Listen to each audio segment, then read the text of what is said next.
जय हिंद साथियों, स्वागत है हमारे यूट्यूब चैनल हिंदी ज्ञान सागर में। तो आपको कुछ उपसर्ग शब्द को बताएंगे और उसमें कौन सा उपसर्ग जुड़ा हुआ है ये भी बताएंगे, और एग्जाम में कैसे पूछता है, कैसे आप कंफ्यूज हो जाते हो, गलत करते तो यह भी बताएंगे। तो चलिए क्लास को शुरू करते हैं। उसके पहले निवेदन है आपसे, एक रिक्वेस्ट है कि आप वीडियो को ज़्यादा से ज़्यादा शेयर कर दें। तो यहाँ पर देखिए 22 उपसर्ग लिखा हुआ है, यहीं से क्वेश्चन आते हैं। बाकी और उपसर्ग हैं, हजारों उपसर्ग हैं, हिंदी के और संस्कृत के, उर्दू के और अंग्रेजी के। पूरी उपसर्ग का पूरा जत्था पढ़ा हुआ है, लेकिन वहाँ से पूछेगा नहीं, वो मैं पढ़ा दूंगा। लेकिन ये जो पूछे जाते हैं आपकी परीक्षाओं में कॉम्पिटिटिव लेवल पर, कंपटीशन लेवल पर, तो वो इन्हीं 22 उपसर्गों से पूछे जाते हैं। एक बार मैं बता दे रहा हूँ, आप बोलिए मेरे साथ। आ अव उप अप अपि अभि अति अधि अनु सम सु नि वि निर निस दुर दुस पर परा परा प्रति परि। ठीक है, एक बार फिर बोलिए। आ अव उप अप अपि अभि अति अधि अनु सम सु नि वि निर निस दुर दुस पर परा परा परा प्रति परि। यानी इन्हीं उपसर्गों को ध्यान से देख लीजिए और यहीं से आपको गलती मिलेगी। यानी अगर ये याद है तो आपको गलती कतई नहीं होगी। ठीक है, जैसे दुर्दशा, दुर्लभ, दुर्जन, दुराचार, दुर्गुण, दुर्गुण, दुर्गम। ठीक है, दुर्गम, इसमें आपको उपसर्ग बताना, तो आप बता दोगे कि इसमें आसानी से कि इसमें जो है वो दुर उपसर्ग है, मैंने यहाँ लिखा हुआ है। लेकिन कभी कभी एग्जाम में आपके कैसे घुमा के पूछता है, वो पूछेगा कि दुर्दशा या दुर्लभ, कोई एक ले लेते हैं, कोई भी शब्द, और ऑप्शन देगा आपको कि दुर्दशा में कौन सा उपसर्ग है। पहला ऑप्शन आपको देगा, आपको दुर देगा, और दूसरा ऑप्शन देगा दु देगा, तीसरा ऑप्शन देगा दुर देगा, और चौथा आपको देगा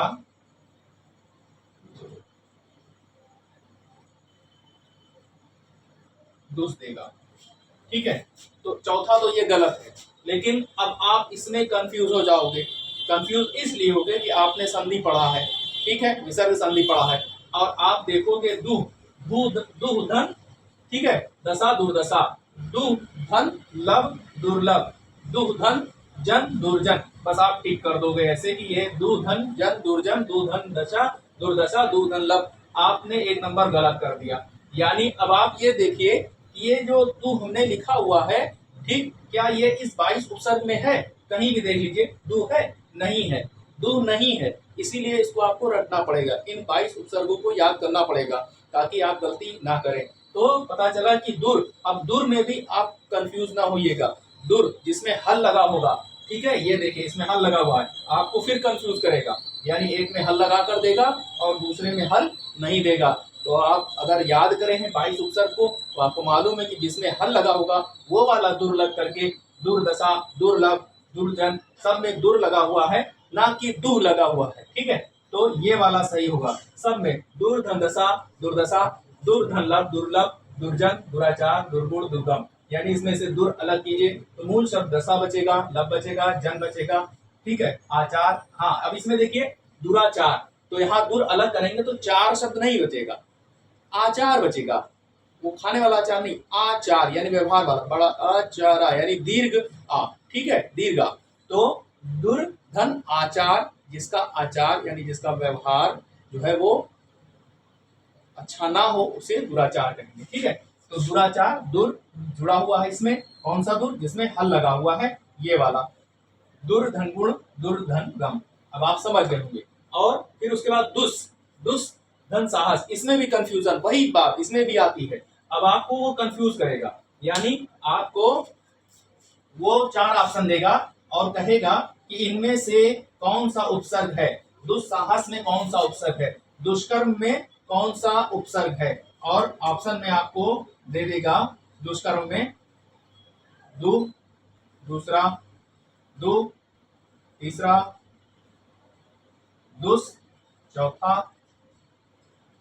दुस।